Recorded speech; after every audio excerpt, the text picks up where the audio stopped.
So I'm here now near Blaenau Ffestiniog. I don't think I'm actually in Blaenau Ffestiniog. I don't think. Just waiting for my friend Adrian to start our walk up these mountains you see behind us. It's a really hot day. There's not much air.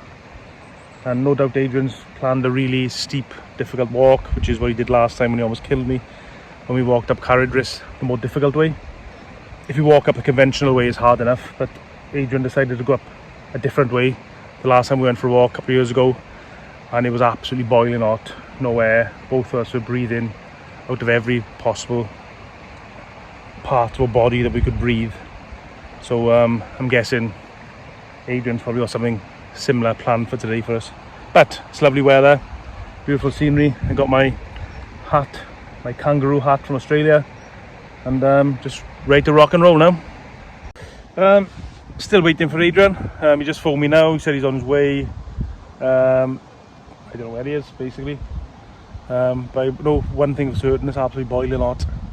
I ain't going to be sweating buckets later. So I've got a bottle of water here, which I'm going to try and drink before we get up there. And I got about 3 or 4 other bottles of water in my rucksack for later on. Here he is, look. Adrian Gibson, aka Shrek.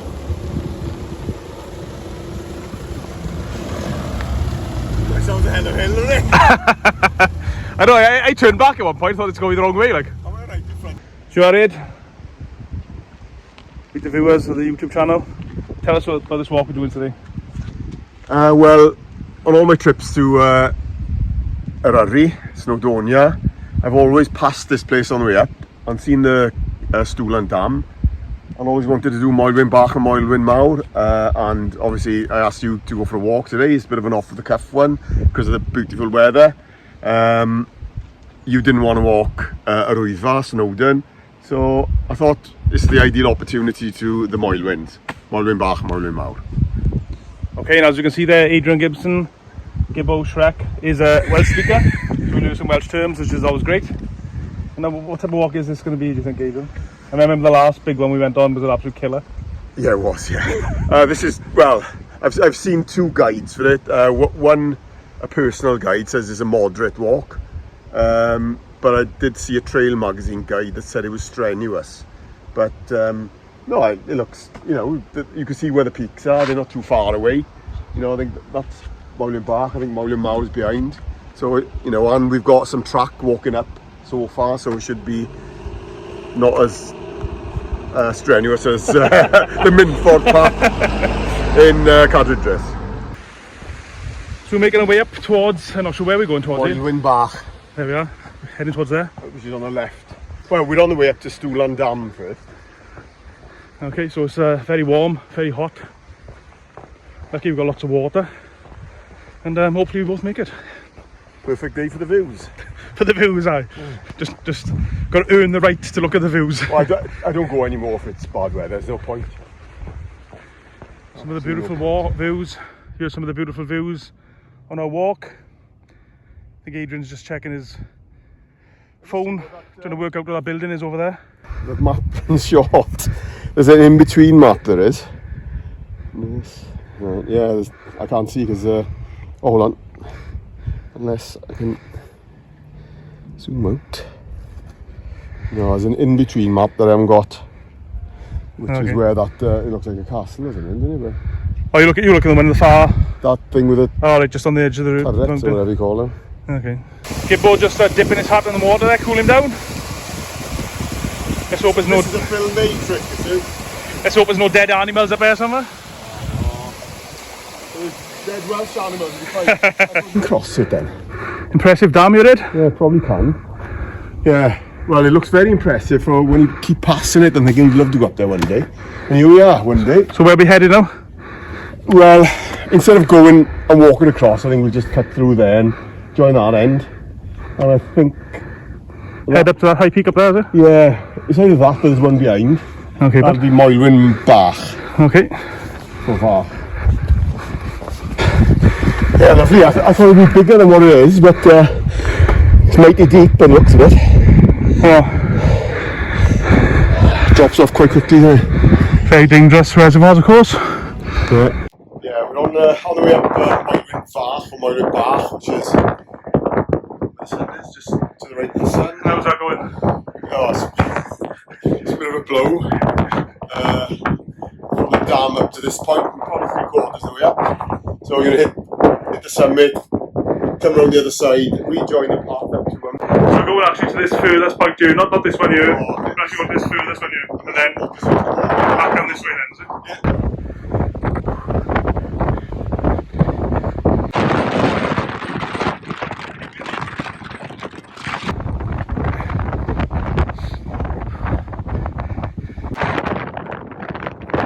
So just coming to the summit here.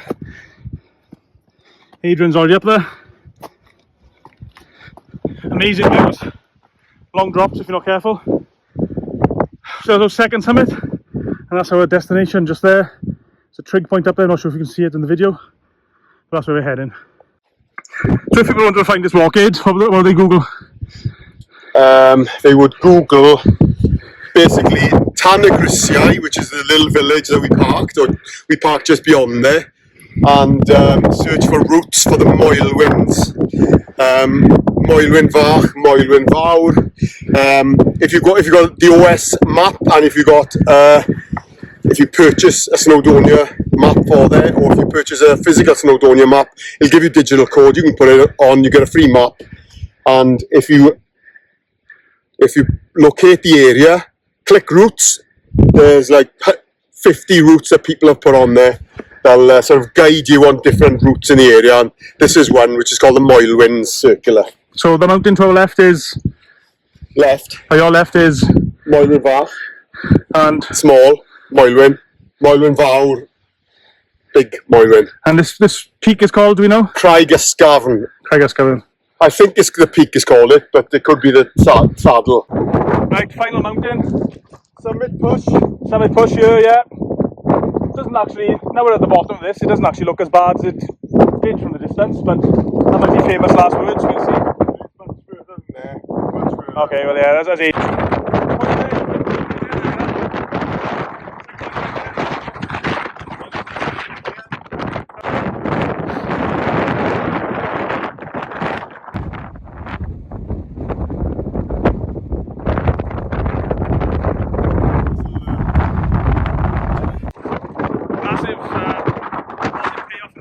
Amazing views.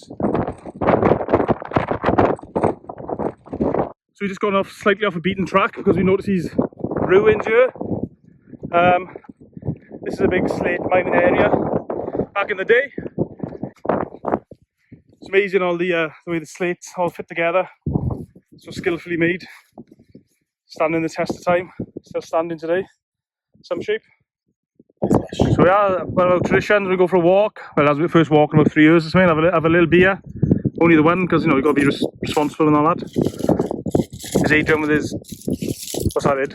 Corona? Corona, yeah. I'm going to lime in it, unfortunately, but yeah. And I got a little bottle of Stella. It's only a small bottle. It's actually a bit lukewarm at the moment, but can't complain. But what a beautiful place to have a beer underneath these amazing mountains we've been walking.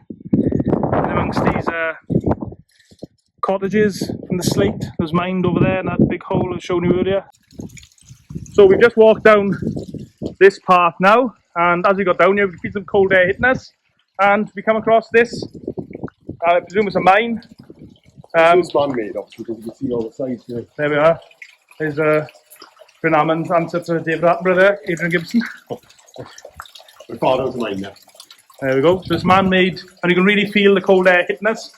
Yeah, it's and you can actually see it's a metal in there as well. Wow. Spectacular. And just in front of us here now, which we're actually aiming for, is this more slate buildings for the workers here years ago. And there's a cave we just looked at there now, or the mine I should say, not a cave. Really spectacular. There's these buildings, these are obviously 2-story buildings here. I don't know the history of them at all. Adrian's got the name of it, which we'll put up. What's the name of it? He did have the name of it. I have no idea the history of these buildings, but they're in really good condition in terms of the structure. I mean, all they're missing is a roof and some windows. Rossi Quarry. Rosyth quarry. Just look at the way these are built here. All by hand, no cement at all. Very impressive. If you do decide to walk in here like I'm doing here now, just be careful because some of these could fall on your head. But they're really spectacular. You actually see this internal wall here is fallen down there, so there's a hazard just be careful of.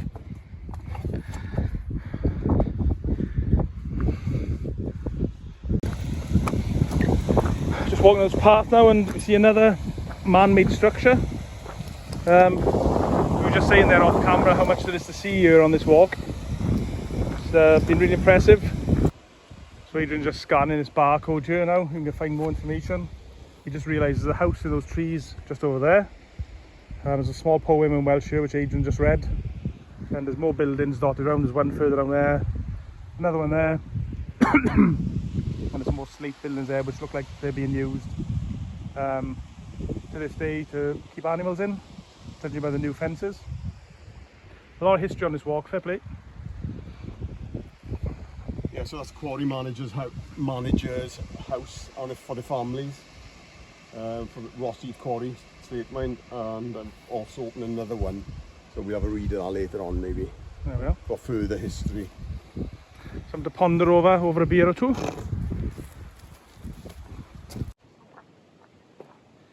Last few steps now, back down to the car. Adrian, I was desperate to jump in the river somewhere. There were some kids jumping in the river up there, but Adrian was, I think he was a bit, felt a bit threatened because he felt they'd have wanted him to jump in off the high rock, which he didn't want to do.